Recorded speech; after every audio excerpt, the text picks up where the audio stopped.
ప్రతి పల్లెలో కూడా రామనామ స్మరణ జరగాలి. ప్రతి పల్లెలో కూడా, మీ ఊర్లో కూడా. నేను ఇక్కడికి వచ్చే ముందే హైదరాబాద్లో ఉన్న అన్ని హనుమంతుని దేవాలయాల్లో చందనం పెట్టించినాం. మీ బాన్సువాడ ప్రాంతంలో కూడా ప్రతి ఒక్క హనుమంతుడి దేవాలయంలో సింధూరం పెట్టండి. హనుమంతుడికి సింధూరం అంటే చాలా ఇష్టం. సింధూరంలో కూడా రాముడున్ననే నమ్మే పిచ్చి హనుమంతుడు. అంత గొప్ప హనుమంతుడి కోసం సింధూరం పెట్టండి. ప్రతి దేవాలయంలో ఏదో ఒక రోజు, ఏదో ఒక వారం ప్రతి ఆలయంలో సింధూరం పెట్టడం నేర్చుకోండి.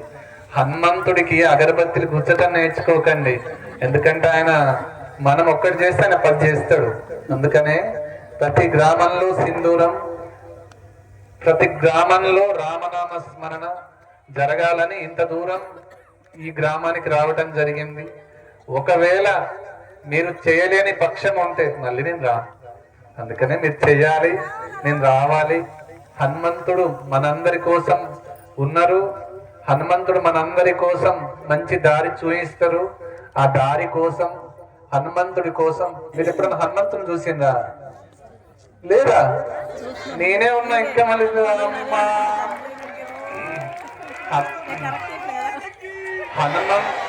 హనుమంతునితోటి మొదటిసారిగా మాట్లాడింది నేనే. హనుమంతునితోటి అంత బలంగా నేను చెప్పగలుగుతాను. ఎందుకంటే హనుమంతుడు ఎవరి దగ్గరికి వస్తాడు?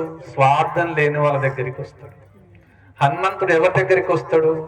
తప్పు చేయని వాళ్ళ దగ్గరికి వస్తాడు. హనుమంతుడు ఎవరి దగ్గరికి వస్తాడు? అందరినీ కాపాడే వాళ్ళ దగ్గరికి వస్తాడు. హనుమంతుడు ఎవరి దగ్గరికి వస్తాడు? ధైర్యం ఎవరైతే ఇస్తారో ఆ ధైర్యం రూపంలో హనుమంతుడు వస్తాడు. మీకు అర్థమవుతుందా? వెళ్ళమంటారా? వాళ్ళందరూ లేచింది కదా, వెళ్ళంలే. జయ జయ రామ జానకి రామ, జయ జయ రామ జానకి రామ, జయ జయ రామ జానకి రామ, జయ జయ రామ జానకి రామ.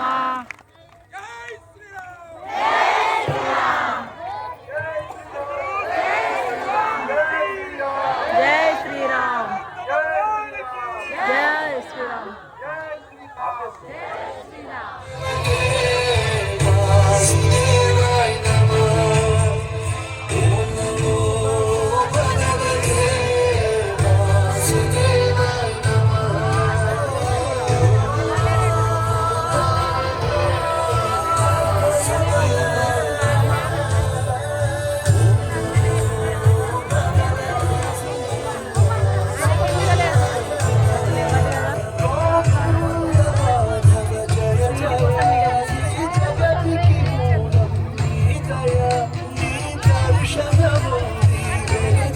జ్యోతి మనసు